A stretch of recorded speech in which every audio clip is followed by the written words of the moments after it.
G'day guys and welcome to Tuesday night in the man cave. I reckon tonight we're going to be dancing with the devil, seeing if we can turn this fuel inlet pipe on the DR650 carby from 12 o'clock to 9 o'clock. Who knows what's going to happen. We might end up doing a sacrificial offering to the carby gods.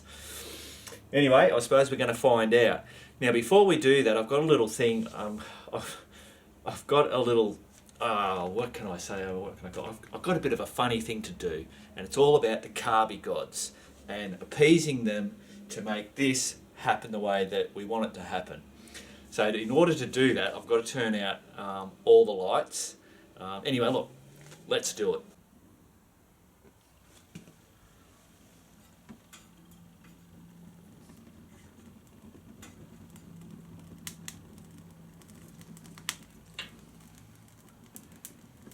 Carby gods, hoo ha ha! Ah! Jesus! Well, there you go, guys. That was my little fun thing. So basically, I'm having this fire. This fire must go the whole time. It must never be let to run out.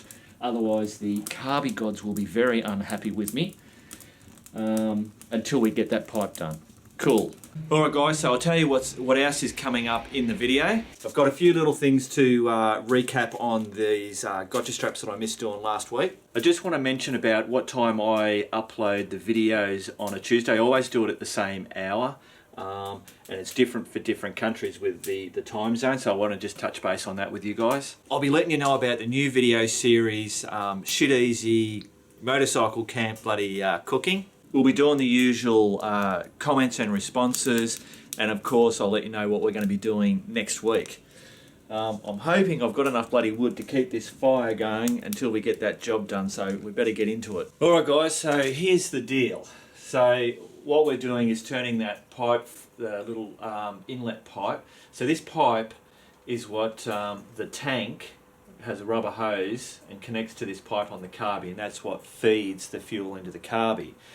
Now when you've got the stock one, it's not a problem because it's higher up, but with the Safari it actually comes down lower or comes down close to it.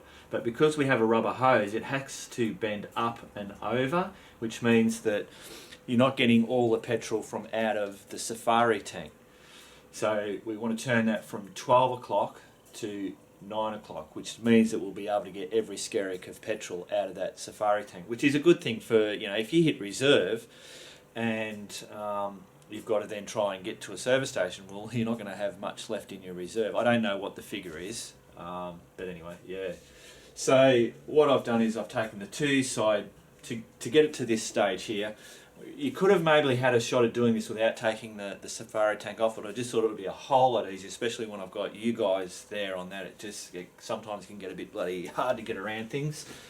So I took the two side covers off, took the seat off, and then basically just took this Safari tank off, and it was really easy. It was the two bolts, those ones that I'd actually wired up, that all just undone that.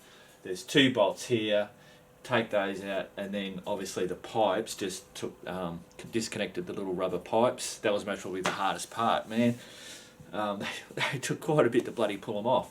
And then you just lift it off, that was it. So almost probably tomorrow after this I'll actually change my spark plugs as well, because it's the first time that I've taken that Safari tank off, and I was really impressed on how easy it was to do.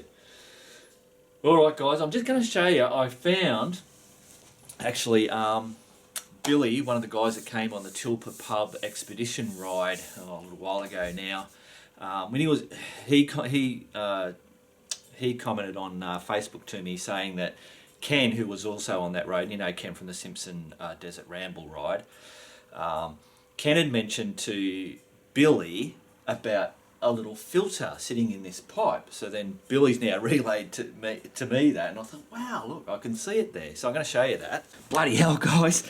Me fire nearly went out. Shit. It's alright. I've got it going again. But I'm talking about this little filter. So there's a little plastic thing, and I've used a pair of pliers and a screwdriver and very, very gently just coaxed that out. And when you pull it out, there it is. That's a tiny little filter, and as you can see, there's actually crap in there, so I'm going to try and clean that out. Now obviously I did this earlier today, just got all this ready for this videoing, and I just made sure I didn't want to clean that without showing you guys. Cool. Alright, now we're going to go up to the bench there, and I'll show you. I'm going to make up a little duvalaki, I suppose, to hopefully not stuff this up. Alright guys, so what I'm going to do is I'm going to use I've just got bits of old bloody aluminium pieces of metal. My idea is to have that clamp over that fuel pipe. And that way I'm going to get pressure all the way around that bend. Now I'm also going to add some nuts in there. I don't know how to explain it, but I think what I'll do is we'll just set this up and then you'll see what I mean. So the first thing I'm going to do is I'm just going to super glue these in here. I'm only super gluing it so they're not loose and they're just going to stay there. It's not like I'm expecting it to hold on or anything. Super glue on there. Wow! Stick that on there. Oh, me bloody fire again. Hang on, guys. Bloody hell. It's not... Alright, that's stuck in on there. Sorry, I'm rambling now. I'm trying to keep that fire going. And do this. So now, what am I doing, Mark? Am I doing it wrong? I'm doing it right. Okay. Get some glue on there. God, Jesus.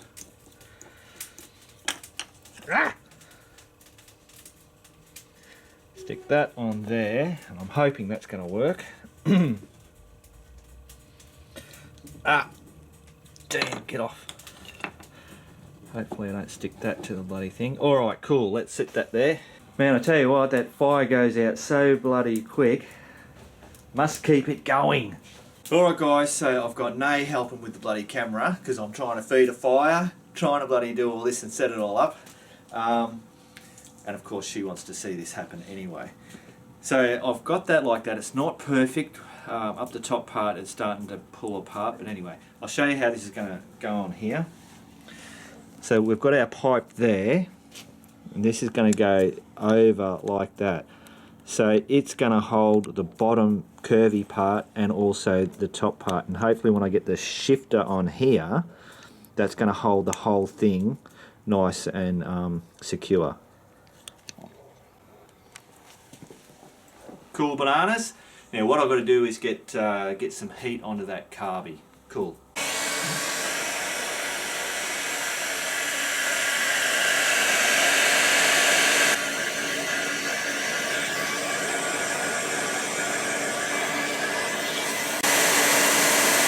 Cool. Yeah. Petrol fuel popping out. Okay, take the towel away. Yeah.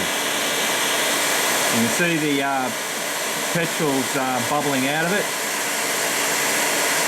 Hopefully it doesn't explode.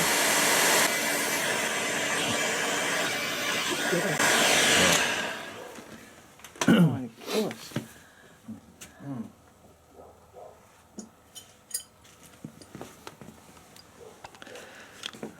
So put that over there.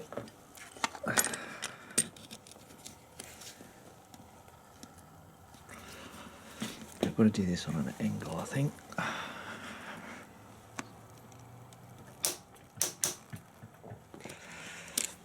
Oh, how's that? No deformation yet? I don't think so. Well, we've got a little bit. Made the crack sound. Did make the crack sound. See if we can get a little bit more. Alright, here we go. I don't know if that's... It's moving. I can see it moving. Oh. Wow, it's working. Bloody hell. Bit more heat. Alright, we'll do a bit more heat. Yeah, when it stops cracking, I think and it's moving, I feel like it's bending, but it's not.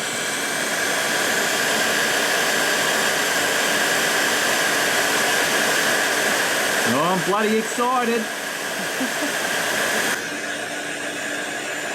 How's that fire going, mate? Quick.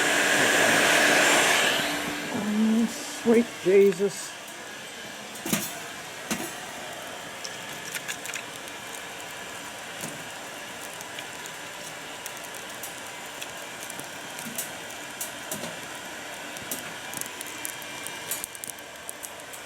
It's still burning. Get it roaring. It's roaring-ish. All right, last bit hopefully. So straight over.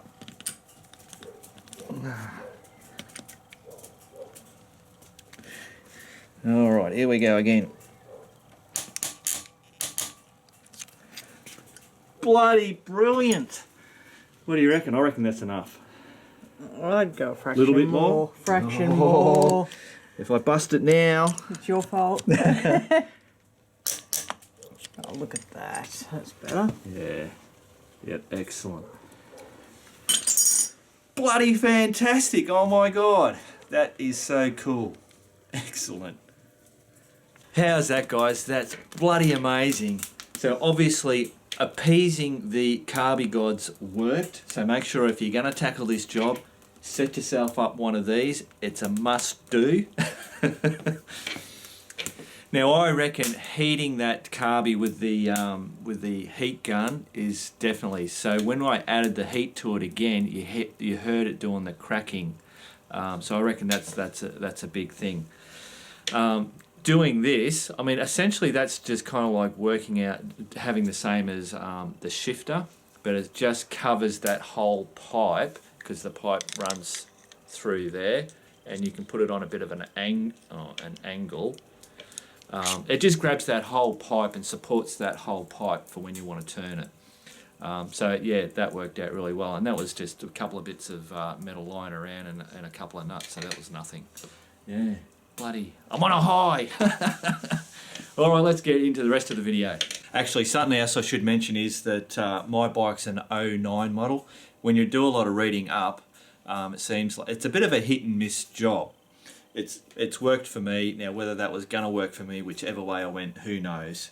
But my bike's an 09. I think some of the newer bikes now, they're saying that it may not work as well. And I know on that video that the motorbiking guys had done, they had 3 bikes that they were doing. That first bike it worked, but the other 2, it didn't work. They actually had to take the carby off the bike, put it in a vise, and then turn it that way. So, but I don't know. I'd like to think that because I appeased the carby gods, it worked. All right, so I've also got to do this, cleaning this this filter. So we'll have a shot at doing that. I'm just going to use this bloody Maxima contact cleaner. All right, let's see what we can do, guys. See if we can get some clean this shit. Oh yeah, look at that. Yeah, so there's definitely shit in there.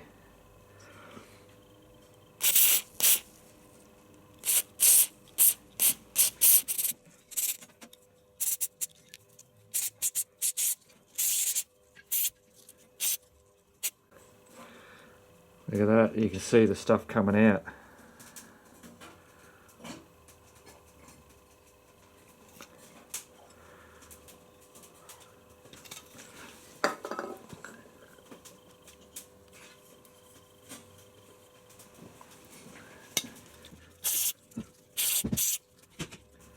Done deal.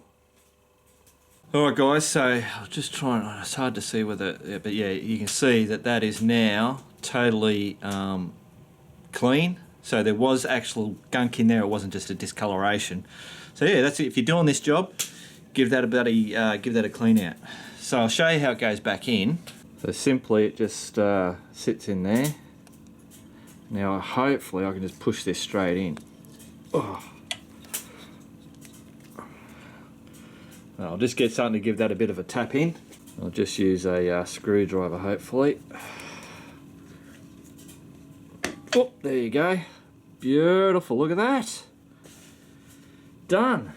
Okay, so I wanted to, there was a few points that I didn't mention on the gotcha straps. The first one is that they're just absolutely super light. The other thing is that there's no hard, there's no metal buckles or anything like that. I mean, this is just soft nylon or whatever it is. And then you've got this plastic D-ring, so it's plastic. It's going to wear before bloody metal is going to wear or whatever. The other thing was that the straps, you can actually make different sizes out of them. So as I showed you, all the different sizes. Someone that's done this that I know of is Alistair, when I showed you his one with those little straps. He actually did that. He joined a couple of the straps just to get it to be exactly the way that he wanted it. So to do that, all you got to do is unclip one, feed one through that D-ring. So you try and get it. That just gets lapped over. So there, you've now got a bigger bloody strap. And then that now is going to work exactly the same as if it was just one strap. Pretty bloody cool. Alright guys, so I was saying about this bloody world map, and yeah, now that I'm trying to make this channel more of a channel, I don't know, whatever, I'm bloody stepping it up. I'm saying that I'm going to be doing videos more every week and all that kind of stuff. So what I'm doing now is that whenever I post a video, whether what day it is or whatever, I'm always going to do it at 6 PM Australian Eastern Standard Time. So that means here in Bendigo, which would be the same as Melbourne. So this is Australia here. So Bendigo is all the way down here. So at 6 PM, that's what time I'm doing it. If you're in the United States, and let's say I think New York's over here somewhere, that's going to be, I've got it written down here, it'll be Tuesday, but at 4 AM in the morning on Tuesday. If you're in this side, the west side, which is San Francisco, let's say San Francisco, everybody knows that, that is 1 AM in the morning. If we are, so back to Australia, Perth, which is over here, they are 4 PM, so they're 2 hours behind us on the eastern side of Australia. It's very similar to how the United States, because we're very similar in size. And then for the guys in the UK or London, which is way up over here, right there, you guys are Tuesday 9 AM, so you're a bit closer to us than what the US is time-wise, I think, anyway. And of course, not to forget our brothers over in New Zealand, over here. You guys are actually... Oh, bloody hell. Typical rivalries between Australia and New Zealand. I've left you poor bastards off. Hang on, I'll figure it out. Alright, just figured it out. It's 8 PM on Tuesday. So you guys are 2 hours ahead of Australia, as you guys most probably already know that. I'm just a dumb Aussie, you Kiwi bastards.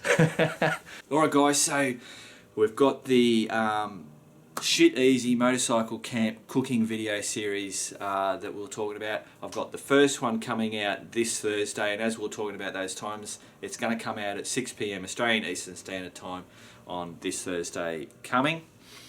So it's an introduction video on kind of like the ideas of how I'm going with it, the whole cooking side of it, what I'm trying to achieve or whatever. And then we get straight into the first thing is salami and cheese, having it as a cold meal or a hot meal, and basically having it so that you can cart this without refrigeration. So with that particular one, you could go for a week and have it sitting in your bag and you'd be sweet. So next Thursday at 6 PM. Alright guys, so comments and responses. This particular comment was actually done on Facebook. It's from Darren Harris. Got your straps coming in handy in the shed tonight. So he actually posted it up on Facebook with a picture, and I thought that was pretty cool. And I've actually used the gotcha straps like that myself. Okay, so a comment from YouTube was from Ken Page. Another great video, Mark. Where's Ken been lately? Haven't seen him in any of your videos lately. Also, hate reading and listening to books. Also, I might give that Africa book a shot. Where the bloody hell has Ken been? Well, I'll tell you what, he's been starting up a new business. He's been doing it for quite a while now, so as in anybody that's in business, it takes a lot of hard work, a lot of hours, so he's had to put a lot of his fun motorcycle stuff on the back burner, unfortunately. but he seems to be going bloody great guns with his new business. I don't know any reason why I can't tell you what it is, but it's Evo lithium batteries, and they're lithium batteries, and he has this whole bloody, he's very clever. He has it's a fully enclosed battery system and monitoring, and it just makes those lithium batteries really safe, and they're designed for, you know, in big flash caravans and all that kind of stuff. Really bloody cool stuff. So if you want to have a search on the thing, look up evolithium.com.au. I'll put that up there. Go and check it out. Got another one from YouTube from Drongo. He says, looking forward to seeing you rotate that carby inlet. Your ass will pucker, just like mine did when I did the same mod. Your mate Alistair did a jet upgrade on his Honda. You have the fancy exhaust, and he's talking about that I have the Stain Tune exhaust on Max the DR650. Where are we? You have the fancy exhaust and an air filter, but I have not seen you do anything with your carby jets. Maybe for another Tuesday. Keep the vids coming, always entertaining. So, yeah, I have got that Stain Tune exhaust system. It's the full thing from the header all the way through to the muffler. The fancy air filter is just a different style. There's nothing really tricky about it. Now, I haven't opted to do any jetting or any cutting holes in the, you know, to get more air or anything like that. A lot of people say that you've got to do that when you put the Stain Tune, but when you get the Stain Tune stuff, they say you don't have to do it. They give you some information that other people do. They don't recommend it themselves, obviously. You know, obviously it's okay to do it, but they've got to say that. And they put the stuff in there that you can if you want to do the rejetting, but you don't have to. My whole thought is that I don't like playing with the engines on stuff. It's the same with the Postie bike and the DR650. These things are absolute bloody bulletproof. As long as you put fuel and oil and clean out a bloody air filter and maybe change a spark plug or whatever, the things are just going to keep going. I don't want to alter anything that alters that. I don't need to go faster or be more responsive. You know, maybe if I don't think I'm ever going to get much bloody better. You know, I'll just get more confident and stuff like that. But I don't need to be competing in the Dakar or the bloody Think Desert race or stuff like that. I want a bike that's reliable. That bike, I pull on the throttle and it scares me. So I don't need to do that. So there you go. Cool. So next week we're doing slime. This stuff here, slime, doing a bit of a review on using it in your tubes if you get a puncture. I reckon it's bloody good stuff. So that's what's happening next Thursday. Now, a lot of you guys saw that video that I put up, which was about the Biker Bits channel. Now, this comes into the whole thing of trying to do up this bloody the YouTube channel.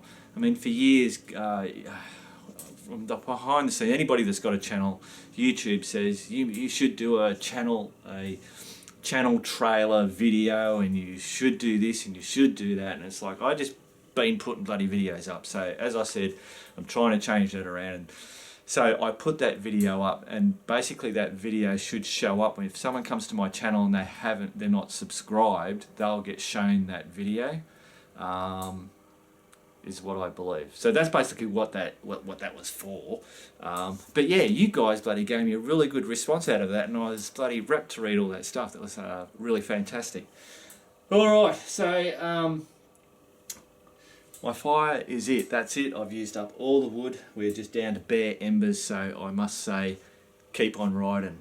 Oh, and of course, see you next Tuesday.